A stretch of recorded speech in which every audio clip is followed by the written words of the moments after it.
It's about 8:50 on a Sunday morning. We're taking a live look at Council Member Darius Pridgeon, who is leading that prayer service at True Bethel Baptist Church this morning. Let's see if we can hear what he's saying. Sermon today.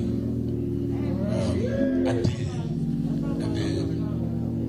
When I left my house, I had just finished reading because I wanted to deal with mental health. And I was going to deal with Cain and Abel today. My. Right. And then on my way, and I'm going to try to be brief because I want to hear from our friends who are here. I flew in early to see my son do his first play. Teenage boy, black boy, when he gets involved with something, wants dad there, you know. I left the house and I noticed that there was a lot of cars coming down our street. I didn't really know what happened at that moment. Monique called me from the venue and said, did you hear anything about Tops? I said, no, I see a lot of cars. I had missed the call from the mayor and from others who had called me. I went to the venue to see my son. Amen. But my phone kept ringing. And I told Monique, gotta go. She said, do what you gotta do, babe. I didn't get a chance to see him, but he understood the gravity of leadership. Got to the scene and so many people were there, and that young man, Charles, that you just heard sing, called me from the hospital. And he said, my grandson got shot. And Charles is here today singing. Celebrate our leader.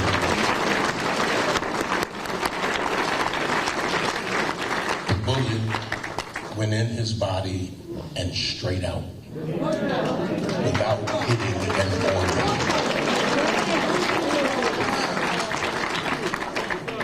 I'm not going to preach. I want us as a community to have a moment. Put down your gun! Everybody, put down your gun! Get him. Move. Where's security? Go.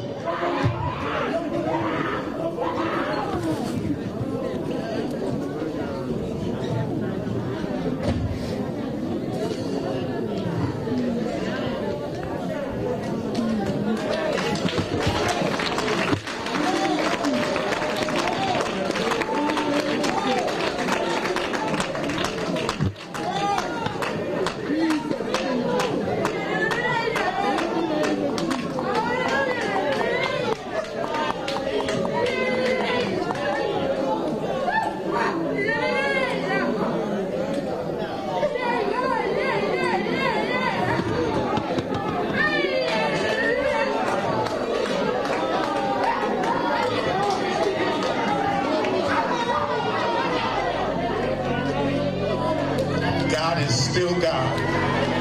Some tense moments there in the church. We heard somebody yell something about a gun. It appears the situation is okay this morning. Darius Pridgeon now speaking again to the congregation, to a crowd of people terrified after what happened yesterday. Let's listen in again. Are there any believers here that know people are just hurting? No judgment. People are hurting. People are hurting. Don't hurt him. Don't hurt him. Just get him the help he needs.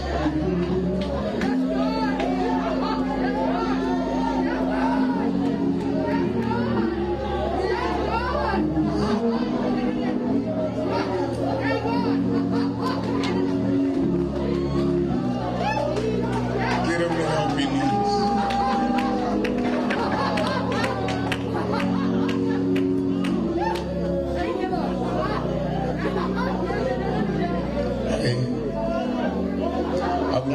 distracted. Thank you, Pastor, for being here. So many pastors who are here and others.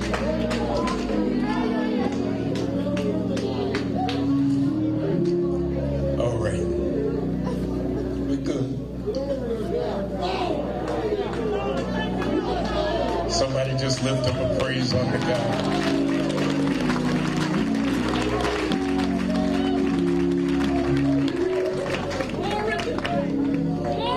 Let me just share this.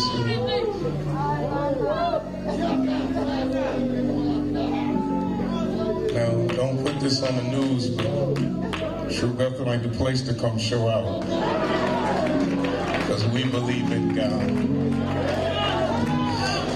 So let me share what I was going to share and then bring our governor and our state AG.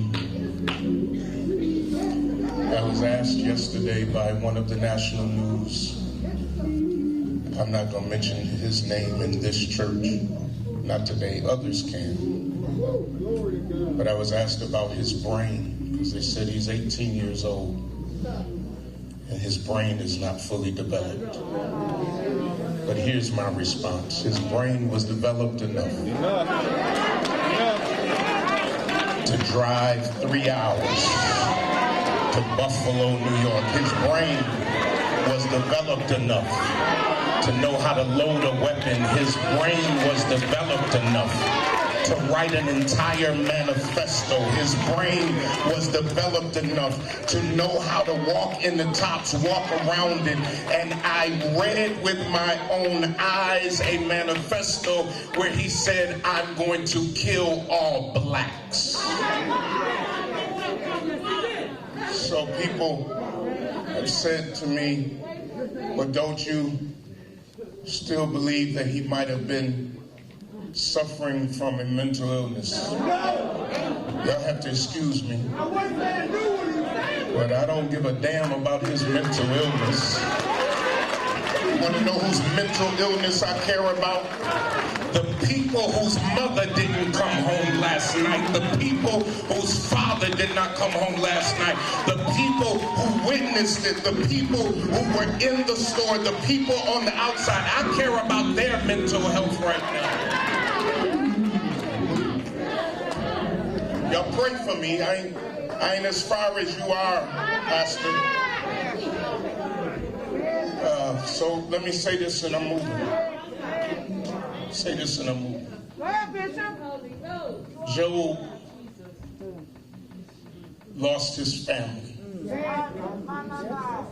And point number one, Job didn't do anything to deserve that.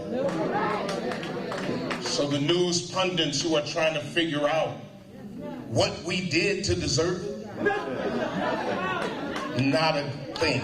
I don't want to use a lot of bad language because our Attorney General's here, she's more saved than me right now.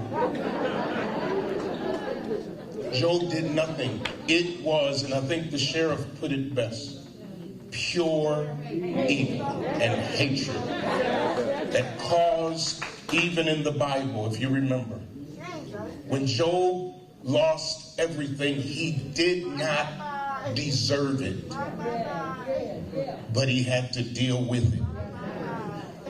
I want you to notice Satan in the Bible says that he was preparing, going to and fro, going from Broome County to Erie County. I think I got 3 witnesses right there. Seeking whom he may devour. I'm going to my seat because I'm bringing my governor up. 10 people lost their lives yesterday who did not leave the house to kill anyone. 10 people lost their lives yesterday who did not go to the supermarket to rob anyone. 10 people lost their lives yesterday, some who were working an honest job. 10 people lost their lives yesterday. Some who had money in their pocket to buy groceries, not steal. They were guilty of nothing. Satan will be Satan. Now focus in this moment before I bring our guests. And then at the end, we're going to love on every person who has either lost a loved one or know of someone to close the service. Our focus is on the sons, the daughters, the mothers, the fathers, the aunts, the uncles, the friends who have lost their loved ones. Our concern right now needs to be on their mental health, of those who witnessed their neighbors and co-workers gunned down in cold blood, and they still have to go back to work, still have to cook dinner today, still have to mentally process one of the most horrific days in history. The Bible tells us to weep with them who weep. I apologize that I have not shaved today. I apologize that I was not ready to present myself because of a sleepless night. My encouragement for our community is not to hold it in, but